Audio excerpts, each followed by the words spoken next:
हाँ जी, नमस्कार सबको, राधे राधे।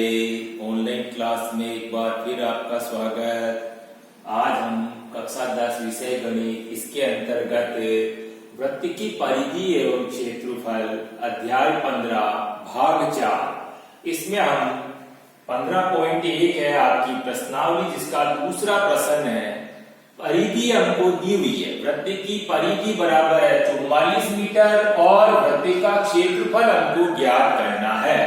अब इसको हल करने के लिए सबसे पहले हमारे को परिधि का सूत्र याद होना जरूरी है। वृत्त की परिधि बराबर क्या होता है 2 पाई r। ठीक है, अब यहाँ हमको क्या है कि परिधि दे रखी है, इसका मतलब इसमें r हमारे को मालूम नहीं है, r हम ज्ञात करेंगे। तो सबसे पहले परिधि के नीचे परिधि 44 मीटर बराबर की जगह बराबर 2 पाई r, तो 2 की जगह 2 इंटू, इनके बीच में कोई चिन्ह नहीं तो गुणा का निशान, पाई की जगह वापस 22/7 और इंटू r की जगह r ऐसे छूट जाएगा, क्योंकि r हमको मालूम नहीं है। कितने सवालों में क्या है कि जैसे परिधि दे रखी है या क्षेत्रफल दिया हुआ, इसका मतलब ये है कि इसमें निश्चित है कि यहाँ तो r छुपा हुआ है, r हमारे को मालूम नहीं है, वो r हमको पहले ज्ञात करना पड़ेगा। ठीक है ना, तो यहाँ भी यही है, परिधि दे रखी है, इसका मतलब r इसके अंदर छुप रहा है, वो r हमको ज्ञात करना पड़ेगा।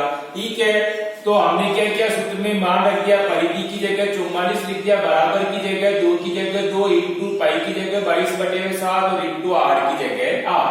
अब यहाँ वापस क्या करेंगे हम, जिसके बटे में कोई संख्या नहीं है तो हमारे को 1 लगा देना।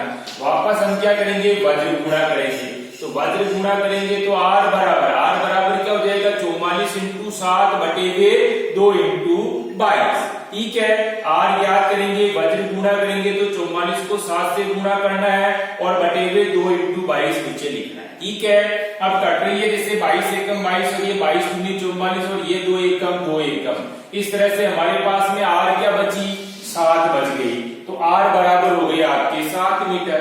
अब ज्ञात क्या करना, हमारे को क्षेत्रफल ज्ञात करना है।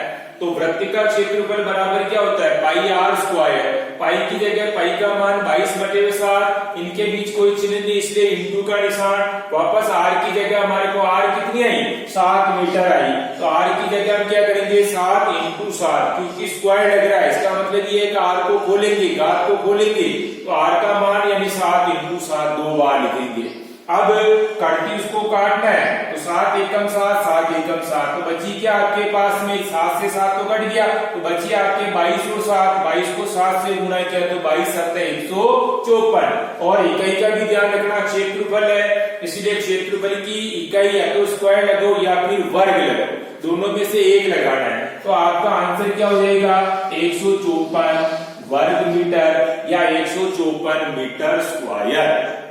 ठीक है, ये सवाल था जिसके अंदर हमारे को परिधि दे रखी थी। पहले हमने r ज्ञात की, r ज्ञात करने के बाद वृत्त का क्षेत्रफल ज्ञात करना था, वृत्त का क्षेत्रफल ज्ञात किया। आगे ध्यान में, अब इसी तरीके से क्या है कि 15.1 के अंदर ही तीसरा प्रश्न, अर्धवृत्ताकार प्लाट है जिसकी त्रिज्या दे रखी है 21 मीटर। हमारे को क्या करना, उस अर्धवृत्त का क्षेत्रफल भी ज्ञात करना है और अर्धवृत्त का परिमाप भी ज्ञात करना। ठीक है, आकृति आपकी कैसी है, अर्धवृत्ताकार। ठीक है, इसकी हमारे को क्या है कि त्रिज्या दे रखी कितनी 21 मीटर। ठीक है, अब आपको सबसे पहले अर्धवृत्त का क्षेत्रफल ज्ञात करना है। हमारे को ध्यान में है कि वृत्त का क्षेत्रफल होता है पाई r स्क्वायर, लेकिन यहाँ अर्धवृत्त है इसलिए हम क्या करेंगे, उसमें भाजक 2 कर देंगे, तो पाई r स्क्वायर बटे हुए 2 कर दो। ठीक है, अब पाई की जगह पाई का मान 22/7 इंटू r की जगह r का मान कितना है 21 है, स्क्वायर इसलिए इसको खोलेंगे तो 21 इंटू 21, इनके बीच में कोई चिन्ह नहीं इसलिए गुणा का निशान, तो पाई की जगह 22/7 इंटू r की जगह 21 इंटू 21। ठीक है, लेकिन अर्धवृत्त है इसलिए बटे हुए 2 भी है, तो इंटू में क्या करेंगे हम 1/2 कर देंगे। तो इस तरह से 22/7 इंटू 21 इंटू 21 इंटू 1/2। अब जो काटती उसको काट दो, 7 से 21 को काटा तो 7 के 21 और 2 को 22 से काटा यानी कि 11 बार। ठीक है, अब काटने के बाद हमारे पास 11 इंटू 21 इंटू 3 बचे। ठीक है, तो इनको गुणा करने पर हमारे पास क्या आ गया 693 मीटर स्क्वायर। ये तो हो गया आपका अर्धवृत्त का क्षेत्रफल। ठीक है, सबसे पहले सूत्र की जानकारी होना जरूरी। वृत्त का क्षेत्रफल होता है पाई आर स्क्वायर, लेकिन यहाँ अर्धवृत्त है इसलिए हम क्या करेंगे, बटे हुए 2 यानी उसका आधा और कर देंगे। ठीक है ना, आधा करने के बाद में सूत्र में मान रखा तो आपके आंसर आ गया 693 मीटर स्क्वायर। क्षेत्रफल इसलिए क्षेत्रफल की इकाई का ध्यान रखना। उसके बाद है अर्धवृत्त का परिमाप। परिमाप यानी पूरा एक चक्कर, जैसे हम यहाँ से चलना शुरू कर रहे हैं, वापस क्या है कि घूम करके इसी जगह पर आ जाते हैं, तो ये क्या हो गया, एक चक्कर हो गया। लेकिन आपका ये अर्धवृत्त है, ठीक है ना, तो परिधि बराबर या परिमाप बराबर, वृत्त की परिधि या वृत्त का परिमाप होता है 2 पाई आर, लेकिन ये अर्धवृत्त है इसलिए हम क्या करेंगे यहाँ पर बटे हुए 2 यानी भाजक 2 या उसका आधा कर। ठीक है ना, तो हम क्या करेंगे 2 पाई आर में 2 का भाग। ठीक है, तो 2 से 2 कट गया तो बचा क्या आपके पास में पाई आर बच गया। अब पाई की जगह तो पाई का मान 22/7 इंटू आर की जगह आर का मान 21। ठीक है, आर यानी आपका त्रिज्या कितनी है 21 है, तो यहाँ आर की जगह लिखेंगे। अब इसके बाद ये कट रही है, 7 दिया 21, 3 को वापस 22 से गुणा किया तो 22 दिए 66 मीटर। यानी यहां से लेकर के यहां तक की दूरी तो हमारे पास कितनी हो गई, ये 66 मीटर हो गई। लेकिन वापस यहां से यहां तक वापस आना हमारे को, तो ये क्या है आर की डबल है, यानी ये व्यास है। ठीक है ना, तो 21 तो ये हो गया, 21 ही ये हो गया, तो वापस हमको क्या करना है, इसका डबल इसमें जोड़ देंगे। किसमें, इस 66 में। तो परिमाप क्या हो जाएगा आपका, यानी अर्धवृत्त का परिमाप, अर्धवृत्त का परिमाप। अब अर्धवृत्त का परिमाप क्या हो गया आपके 66 मीटर, तो ये आ गया। और इसको क्या करेंगे 2 इंटू 21 यानी त्रिज्या की दुगनी व्यास है, इसलिए हम क्या करेंगे 21 को 2 से गुणा किया तो 21 दूनी 42 में क्या करेंगे 66 को जोड़ देंगे तो 108 मीटर। ये 108 मीटर क्या हो गया, अर्धवृत्त का परिमाप हो गया। यानी पहले यहां से यहां तक की दूरी, यहां से यहां तक की दूरी तो कितनी आई 66 मीटर आई।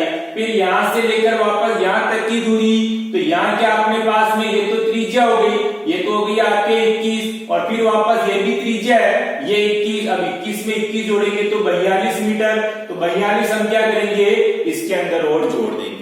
ठीक है ना, तो आपका अर्धवृत्त का परिमाप कितना हो गया 66 में प्लस 2 इंटू 21। 2 इंटू 21 क्यों किया, क्योंकि त्रिज्या की डबल यानी व्यास जोड़ना है यहाँ पर। ठीक है ना, तो 42 हमको 66 में जोड़ना है, इस तरह से 108 मीटर क्या हो गया अर्धवृत्त का परिमाप हो गया।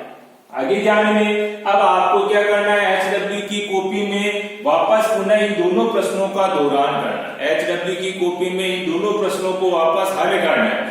आपको क्या करना, बिना देख के हल करने की कोशिश करें। आगे ध्यान में, HW की कॉपी में आज की तारीख डाल के, प्रश्नावली नंबर डाल के और जो दोनों प्रश्न हल कराए इन दोनों प्रश्नों को हल करने की कोशिश करना। आगे ध्यान में, फिर भी अगर कोई चीज समझ में नहीं आ रही तो हमारे को अगली क्लास में वापस पूछना भी है। ठीक है, धन्यवाद।